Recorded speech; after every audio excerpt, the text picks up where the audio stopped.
Not yet. You guys know her? Should we invite her? We're a friendly crowd. We like people. No? Let's just get it started. Hey guys, my name's James. This is a fun show that I like to run here in downtown Salem called HopHead at HopHead. I run it once a month, bringing comics from all over the place to entertain you all, so I appreciate you being here. I'm going to get started by telling you a little bit about myself.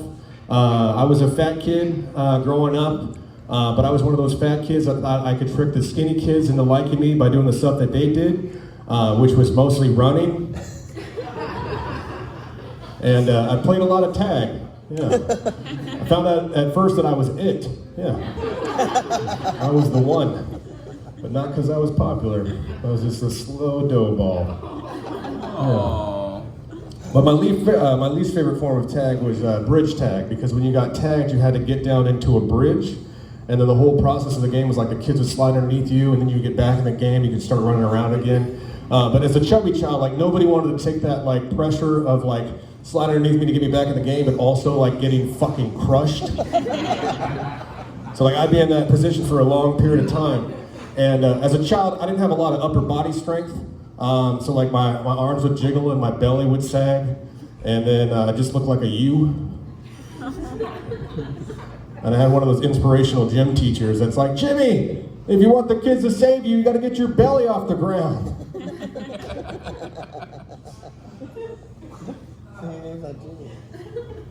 And I'm like, thanks, coach. It's gonna be great for my self-esteem. I don't know if you guys remember the JC relays in elementary school? Yeah. I tried out for the JC relays in the 5th grade. I got picked as 5th. I was the alternate. Yeah, I later found out I wasn't actually gonna run. I was just the 5th other kid who gave a shit about the JC relays still. They just needed me. I've been enjoying this weather, this crazy weather we're having. I like windy days because I like walking outside, and I think it's mostly because I like having that just blown look. It's a fresh look. A little sweaty. My beard is all over the place. I tried to buy a van off of Craigslist. I don't know if you guys use Craigslist. I tried to buy a van, and it turns out the guy just wanted to fuck me. We need to bring those personal ads back. This guy was not in his listing. He was not trying. Anyways, I was a big kid ever since like middle school. I've been an adult-sized child for forever. And like I had all these friends that I would hang out with, and they're all tiny, and I would just hang out with them, and like I was their pseudo protector. Also, you know, the dumb kid that just kind of hung out with them. And I never had anything to do after school, so I just followed them home and hang out, and like make a bagel sandwich. And inevitably, their parents would be like, "Who the fuck is this kid?" I'm like, "Why did he follow my 90-pound child home?" And they're like, "Don't worry, that's just James, Mom. He mostly talks like Beavis and Butthead all the time, but you know, he protects us. You know, we keep him around." I like to poke fun at my nephew because he's kind of dumb. He's a dumb kid. And he asked me one time about my stretch marks that I have on my tummy. And I was like telling him like, you know, this one time I got attacked by a bear. And I lived to tell the tale. Yeah, he believed me. Idiot. But I didn't have the heart to tell him it's because of my childhood obesity. I was like, I love Little Debbie. She was this cool chick. She had these little brownies and these little like oatmeal-filled cream pies that were just delicious, and they were hella cheap. I started going back to college as an adult man. I went to Western Oregon University, had condoms in their bathroom. I thought that was pretty cool. They weren't my particular brand, but I'd wear them to class anyways. For safety. My first upper division history professor came up to me one time and he's like, James, I think you have a learning disability, because I was doing so poorly in his class. And at first I was like, oh shit, he caught me. And then I was like, on second thought, like I will run with this. And like I will let him think I have that learning disability. That way on my last paper, he'll just be like, aw, D+. This motherfucker's gonna have to take my class again. I was an athlete in high school. I was a wrestler, so I still wasn't popular.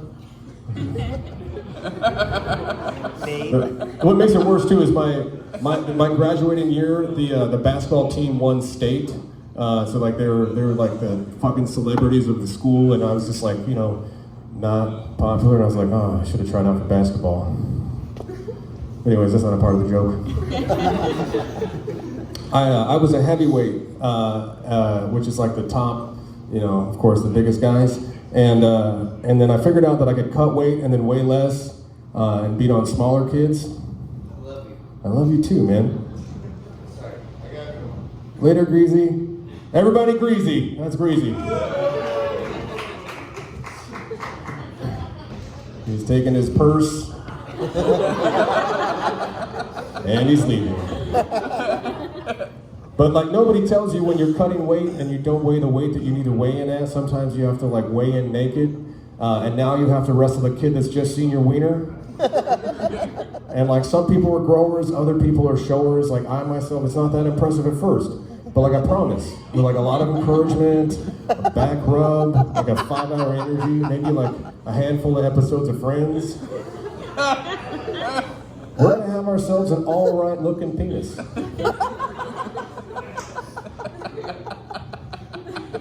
But you know how depressing it is to step on the scale and see that you're 2/10 over the weight that you need to weigh in at, so you step off the scale and you take your bikini underwear off. And you step back on the scale and you make weight. And you get to look the guy in the face and be like, was this necessary? Like, I feel like we could have done the math. And this kid's gonna kick my ass out of sheer confidence now. I don't even stand a chance. I've decided that if I try autoerotic asphyxiation, it's also known as strangle baiting, I got this figured out. Like, I'm gonna use crepe paper, which is the stuff they used to make streamers with. And that way, like, if I pass out during it, the paper will tear, I'll be safe. And if I get caught, it'll just look like I'm having a party.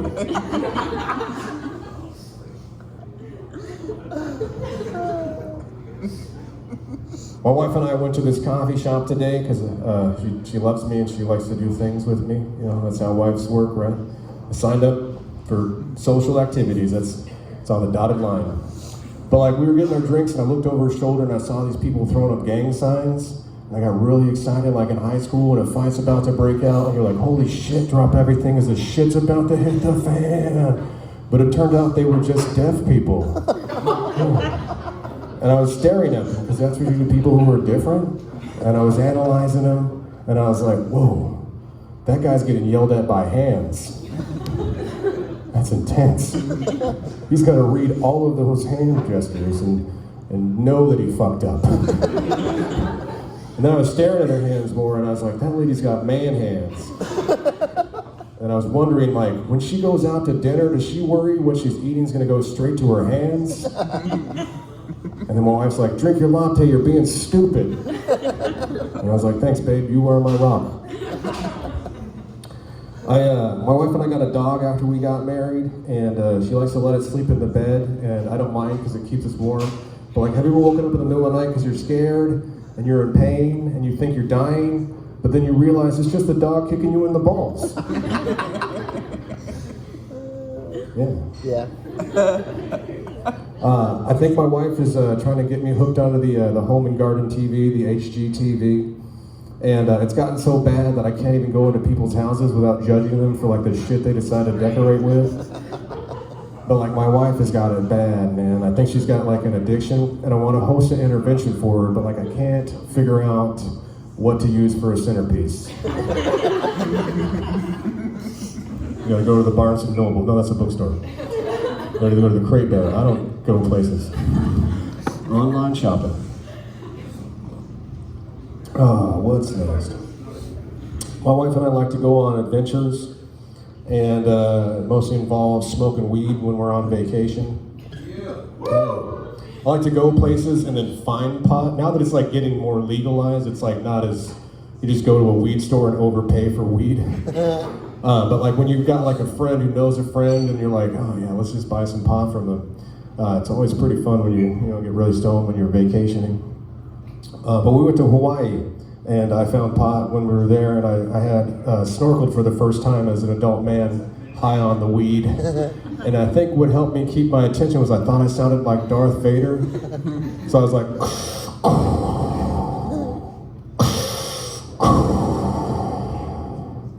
but at first I sucked, so I was like, so I almost died. Yeah. But like we swam with the sea turtles, which was a cool, fun time when we were high on weed. And I had this idea that I wanted to lure them back to the blanket that I had on the beach and like talk them into having consensual sex with me. And that way I could make Ninja Turtles the way God intended. With a nice little back rub. I don't know, turtles don't have backs. They got shells. One of the things I like to do with my dog is take her to the vet. And she doesn't like to get on the scale when we're there. So I have to come up with these ways to like figure out how to do it, but also I smoke weed, so I'm like kind of dumb. So I had this idea that I was gonna pick her up and hold her, and then I was gonna weigh the two of us, and then I was gonna weigh myself after and do some math.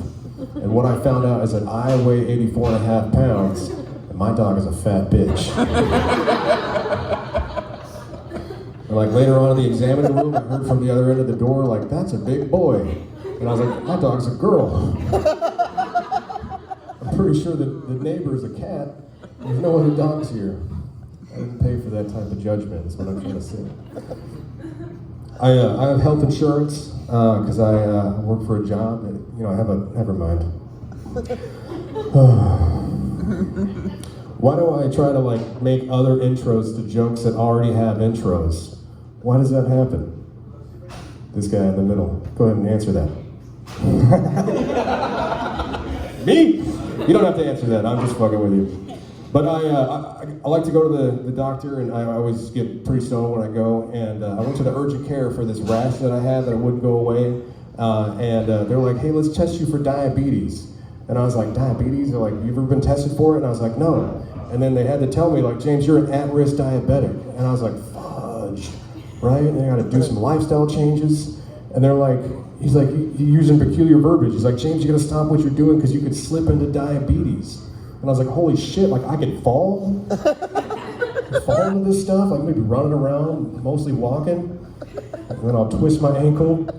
And I will say, run for your life. It's the diabetes. And then my friends will run away. But the doctor, he started saying things like, you gotta stop eating so much white food. And I was like, doctor, white food's the best food. And he's like, I gotta stop eating so much white bread and white rice and white people. Then I had to go home and tell my wife. I was like, listen, babe, it's black chicks from here on out. I learned this from the urgent care. All right, guys, we're going to keep the comedy show rolling. Thank you guys so much. Your first comic coming to the stage came all the way from that chair. Put your hands together for John Meek.